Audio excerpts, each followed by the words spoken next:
اور ایک بات ہم یہاں پہ اور بتانا چاہیں، کیونکہ ریاست کے حوالے سے یہ لوگ تفرقہ ڈالنے کی بات کرتے ہیں، صوبوں کو آپس میں توڑنا چاہتے ہیں، پاکستان کی فیڈریشن کو کمزور کرنا چاہتے ہیں، ہم گوادر کے حوالے سے بہت اہم بات ایک کرنا چاہیں گے یہاں پہ۔ گوادر کی تاریخ ہمارے ملک کو نہ بتائی جاتی ہے نہ پتا ہے لوگوں کو۔ 1860 میں 30s 40s 50s آس پاس، یعنی یہ 19ویں صدی کے آخر کی بات ہے، یہ درمیان کی بات ہے کہ بلوچستان کے کچھ لوگوں نے، کچھ سرداروں نے گوادر کو انگریزوں کے ہاتھ بیچ دیا تھا۔ یہ بات ہماری قوم کو نہیں معلوم کہ جب پاکستان بنا تھا تو اس وقت گوادر پاکستان کا حصہ نہیں تھا۔ بالکل۔ گوادر کو 100 سال تک انگریزوں نے اپنے قبضے میں رکھا، عمان کی حکومت کے ذریعے وہ اس پر حکومت کرتے تھے، عمان میں برٹش کالونی تھی۔ جب پاکستان بنا ہے گوادر پاکستان کا حصہ نہیں تھا، گوادر عمان کا حصہ تھا۔ 1957 میں حکومت پاکستان نے پورے پاکستان کی عوام سے چندہ اکٹھا کر کے، ٹیکس جمع کر کے، پیسے جمع کر کے عمان کی حکومت سے گوادر کو خریدا ہے۔ گوادر پورے پاکستان کی عوام نے خون پسینے کی کمائی سے مل کر واپس خریدا ہے۔ دیکھیے، اپنی دھرتی، اپنی زمین، دھرتی ماں ہوتی ہے۔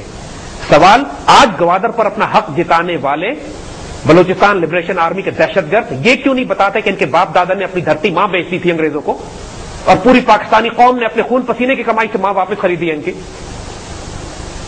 یہ دھرتی ماں ہے ہماری، اس سے ہمارا رزق، ہمارا وجود اس پاکستان کے ساتھ وابستہ ہے۔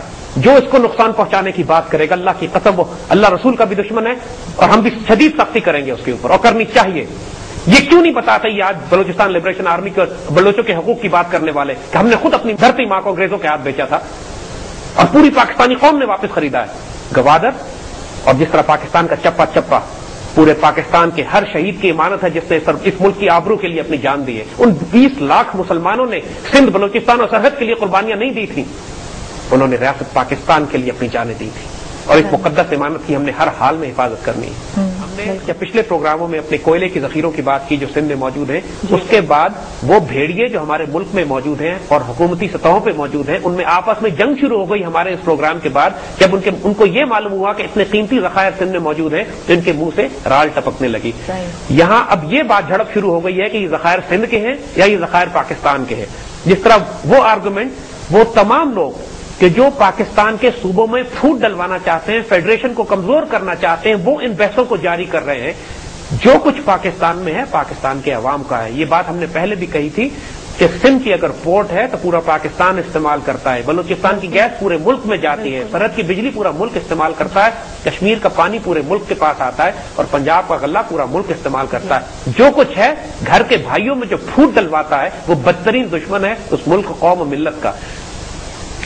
ایک بات ہم آپ کو اور بتائیں، ہم نے تو یہ بھی سنا ہے، اور ذرا محتاط رہیے گا کوئی ایسا نہ کر جائے، ہم نے یہ بھی سنا ہے کہ ان سندھ کے کوئلے کے ذخائر کو کوئی شخص انڈیا کے Mittal steel group of steel کو بیچنا چاہتا ہے۔ انڈیا کا مٹل گروپ ہے جو انٹرسٹڈ ہے پاکستان کے کوئلے کے ذخائر میں۔ مٹل دنیا کی سب سے بڑی اسٹیل پروڈیوسنگ کمپنی ہے، اور وہ انٹرسٹڈ ہیں اس کوئلے کے ذخائر میں حصہ لینے کے لیے۔ جس طرح ہماری پچھلی حکومتوں نے ریکوڈک کے گولڈ اور کاپر ذخیرے یہودیوں کو بیچ دیے تھے، اس طرح کچھ لوگ اس ملک میں اب یہ پلان کر رہے ہیں کہ کوئلے کے ذخائر کے بڑے بڑے حصے جو ہیں وہ باہر کے ملکوں کو فروخت کر دیے جائیں، اور مٹل گروپ جو کہ براہ راست ایک ہندو زائنسٹ گروپ ہے اس کو فروخت کیے جائیں۔ لہذا نگاہ رکھیے گا کہ کوئی یہ ڈیل نہ کر جائے۔ اسی طرح پاکستان میں جو آئل اینڈ گیس کے ذخائر ہیں جن کی کھدائی کرنے کا ہمیں موقع اس لیے نہیں ملتا کہ بلوچستان کے شمالی ان تمام علاقوں میں جہاں پہ یہ ہیں وہاں پہ بلوچستان لبریشن آرمی کے ٹیررسٹ نہ ہماری گیس سپلائی لائنز کو سلامت رہنے دے رہے ہیں، اور روز ایک گیس سپلائی لائن اڑائی جاتی ہے، اور نہ وہ کسی کمپنی کو کھدائی کرنے دیتے ہیں۔ حکومت کی اولین ذمہ داری ہے، لا اینڈ آرڈر کی بات ہم پہلے کر چکے ہیں، قائد اعظم نے اپنی پہلی تقریر میں لا اینڈ آرڈر کی بات کی تھی، وہ ایشو ابھی تک ریزالو نہیں ہوا ہے۔ ایک اسٹرانگ جوڈیشل پروسیس کے ذریعے ٹیررسٹ اور دہشت گردوں کو کٹہرے میں قانون کے لانا ہوگا۔ اب جو تمام لوگ پاکستان کی ریاست کے خلاف جنگ کر رہے ہیں ان سے پھر جنگ بھی کرنی ہوگی، یہ وار فوٹنگ پہ جنگ ہوگی۔ یہ کوئی بلوچستان کے حقوق کے خلاف بات نہیں ہو رہی کہ Indian sponsored Balochistan liberation army یا مکتی بانی کے دہشت گردوں کو اگر ایسٹ پاکستان میں مارا گیا تھا تو یہ کوئی اپنے لوگوں کے خلاف جنگ نہیں تھی، وہ انڈین سپانسرڈ دہشت گرد غنڈے تھے جن کا مقصد پاکستان کی ریاست کو توڑنا تھا، اور کیونکہ ان کے خلاف سٹیپس مضبوط نہیں لیے گیا تو ریاست کو نقصان پہنچا۔ اسی طریقے سے بلوچستان لبریشن آرمی کے تمام کمانڈر افغانستان میں یا مارے جاتے ہیں یا وہاں پائے جاتے ہیں یا وہاں تربیت پاتے ہیں یا وہاں سے اسلحہ لے کر آتے ہیں، اور ان پہ کسی قسم کی نرمی کرنے کی ضرورت نہیں ہے۔ بلوچستان کو ہر حال میں کھولنا پڑے گا